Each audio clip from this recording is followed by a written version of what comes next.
Hi guys, how's it going?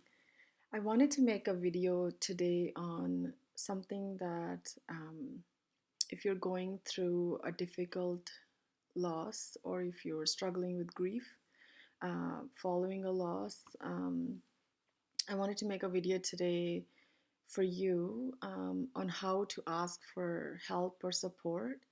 Um, and also, this video could also serve as a resource for anybody if you know somebody who is either currently going through a loss or has been recently, and you just feel awkward about the whole situation. You don't know how to support this person that you love and care about, because grief and death and loss are difficult topics, and as a bereaved mom, I know myself, number one, I had really hard time asking for help because I didn't want to come across as weak.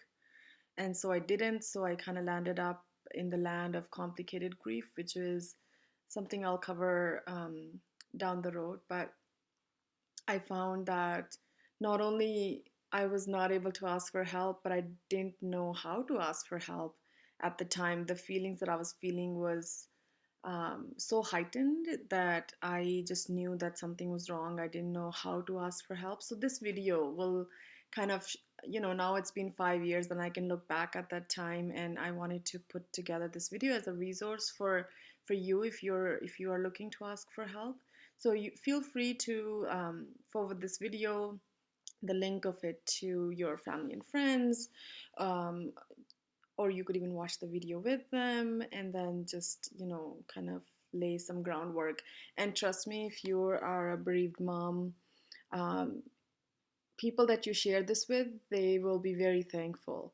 And this is something that I did early on in my grief journey. Was I actually you're gonna think it's so crazy, but I lacked so much support early on in my journey that I was desperate to get that help and connection. And so I would Google things for my friends and send it to them on how to support me. And I felt very lonely through that whole process because I didn't hear back from anybody except one friend, and she's a dear friend of mine today. And I think I sent it to 10 people, and nobody bothered to even call or text or check on me. It still surprises me to this day that that's something that I had to go through. So, anyways, here are some tips on how to provide support for complicated grief or grief of any kind. So, if you're a person supporting somebody grieving the loss of a baby, it doesn't matter what the process was, really be there to be present and available.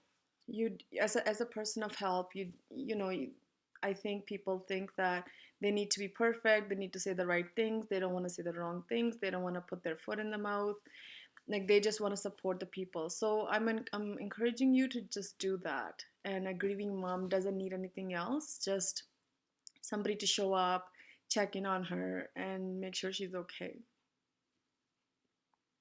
And I'm getting emotional because I think that's what's still needed even when years go by. Just friends checking in on them. And then, understand that the bereaved person that you're supporting might be feeling abandoned. They might be feeling like life has been a bit out of control because of the kind of loss that they've had. Second thing I would say is, if your friend is going through a loss or has gone through a loss, make sure that you're taking initiative in making that contact with them. The person going through the loss has in such insurmountable amount of feelings and grief, and it's tiring. You can't think right, you have mental fogginess. The effects of grief affect you physically, emotionally, spiritually, on all levels, at all and at the same time, that it's difficult to think about friends and connection, even though that's what you need. So if you're a person trying to connect with your family and friends, please make sure that you take initiative in making the contact. Send that text, make that phone call, send that email. It doesn't have to take too long, right? It's just the intention about checking in. And then, don't expect an answer right away or even in a few days, especially when the grief is very new and um, they might be going through a difficult day, difficult week. There may be other circumstances that may be causing grief to get worse. So don't expect them to reply to you right away, and try to understand that the bereaved person may not be able to do things that they were able to do with you before. So let's say you and your friend who just lost a baby used to go for coffee dates or walks or used to enjoy doing fitness together, and that person may not want to do that now. I think it's common sense that um, it's common sense, yet I think in friendships, my friends at least, many of them understood, but some of them didn't understand and laid the same expectations on me despite the loss. And that was really, really hard for me. It was like they were continuing to meet, their life was continuing while mine got stuck. So, so yeah, take initiative in making contact. Third thing I would say is if you do show up to meet up with them in person or on the phone, um, hold space for them, and listen closely on what is being said and also what is not being said. So, what I mean by that is be willing to like sit in that uncomfortable silence for the sake of your friend, because that's what your friend needs. That's what a bereaved mom really needs, is space to just be, without any agenda. And then, when you sit in silence, see what's coming up for them and just be um, present with their emotions, whatever they may be, and just, rub their hand or hold their hand or give them a hug, or ask, I feel like you might be needing a hug. Can I give you a hug? And it just depends on the bereaved person's response. They may be needing a hug, they may not be. So be willing to listen closely and then support them kind of on their terms. And the fourth thing I would say is, as a person who, if you are supporting a friend who's gone through a loss, the fourth thing you can do is encourage honesty. I remember early on in my career, sorry, not my career, in my journey, grief journey, I would go see my family and friends, and I would put up a face, the bright, cheery Nav, and I would come home and I would cry in the car to my husband, and I would say that was really difficult, to put a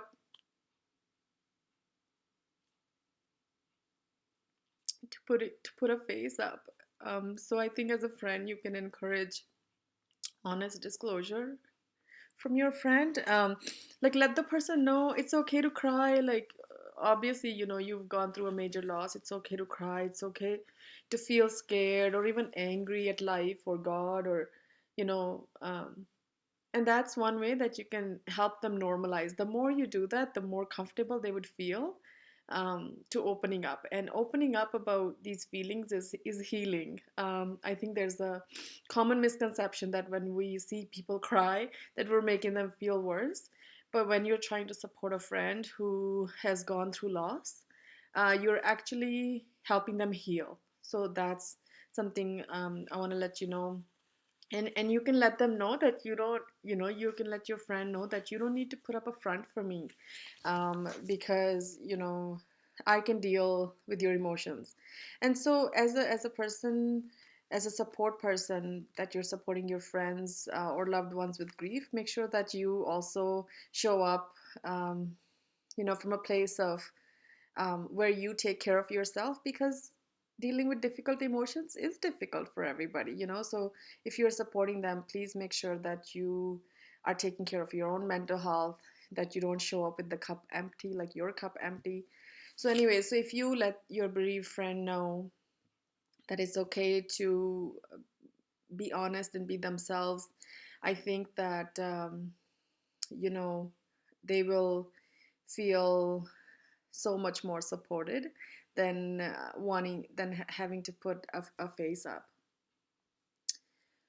Another thing I would say is, if you're a friend supporting your friend or family who's gone through loss, and you're wanting to be helpful, in a more active way rather than just like you're showing up for your friend. Trust me, that is a huge help, right? So many people aren't willing to do that. So if you're willing to do that, that is amazing. But if you're a type of person that goes home and starts researching on how more to help your friend, and you're finding articles and stuff, you can always send them that. But what I would say is share the information, the resources in a respectful way. Let them know that you're doing this as a friend and not as an authority, right? And the reason I'm saying that is because the person grieving often feels challenged, like they can't solve their own problems, so other people are helping them. Sometimes that may be a challenge. So kind of going back to that point about listening closely, if that's something that your friend mentioned, that yeah, I'd love to to learn more because I don't have the energy to research online, and then that's how you're helping, then of course that's okay, right? um Another thing that I would say, another way that you can help your bereaved friend is to let them lean on you, especially in ways that are maybe not so obvious. So I remember, I'll give you examples on how I leaned on my friends. Um, I remember, and I didn't do a lot of it because, again, I didn't want to appear weak, like I can't carry on with my life, which in the background I couldn't, but I just wouldn't present myself as that person. So some of the ways when I did allow myself to lean on my friends were I was going to a friend's birthday party. I was invited and I wasn't sure if I was going to go. So I leaned on my friend to pick up a birthday gift for her. This is way before Amazon was on, and I couldn't order online. So I asked my friend to pick it up for me. I also asked my family member, my mom, to go to the temple for me, and kind of we get this like little gift to bring home. It's food gift. It's like an offering from God, and I couldn't attend the temple for a few months, and so I asked my mom to bring that gift for me. I also asked my parents to help me out. I literally was in bed and I couldn't cook or carry on with life, and so my parents would drop off food for me. Um, so those are some ways that let the person lean on you. Ask, how can I help? And when you're doing those check-ins with them, and you're encouraging honest feedback, I think the bereaved person is more likely to um, tell you exactly what they need. um, Seventh thing I would say is be respectful of their timeline. I think the hardest thing that a grieving mom has to hear is that, oh, like it's been 6 months and you're still struggling. And it's like, yes, I'm still struggling and it's only been 6 months, and I got that at few points in my grief journey. And I think people didn't mean to say it in a hurtful way, but the way it came out was that there's something wrong with me, the fact that I still think about my son. um, so have patient be patient with the progress. Kind of like have faith, right, in this bereaved person. Don't cut them loose just because they're still struggling. And one time I heard this, and it really normalized grief for me, was you will grieve as long as you love. And moms whose kids have passed on before them, they're gonna love their kids forever. Many, it's a normal behavior. We love our kids, we are super attached to them. And even though Jaden's life was so short, I'm attached to his life forever as his mom. And yeah, so another way that you can support your bereaved person is to this is something again I went through, where I wished people talked about Jaden. I wished quietly that people would just somehow mention him. And it hurt me a lot when people in natural circumstances, when we're talking about babies in the family, he didn't get talked about. Um, or people unknowingly would say, oh, now that you have Rose, things are better. um, somehow like one child life is filling another child's void in life, and it can't, um, and so another way you can help your friend is to remember the deceased and talk about this person. So with baby loss, of course the baby, in some circumstances didn't live, especially in our case, like stillbirth, the baby was in my womb. But a really great way to ask that is, do you remember your pregnancy? Like, I would do you remember this pregnancy with your kid's name who passed away, Jaden or Emily or whatever the name is, and then let the person talk, and that is very healing. Or I wish people would ask me, so what do you do for Jaden's anniversary? Just to hear his name is, it's so healing. It's like it makes it normalizes it that people think about my son still. And just like, for example, if you're listening and you're listening this for your friend, like, God forbid somebody passes in your family, and let's say your grandma passed away, your grandfather passed away, and so do you stop talking about your grandparents when they pass away? Like, I still talk about my grandma. She passed away like 7 years ago. And I'm sure that that makes my dad feel better because it's his mom.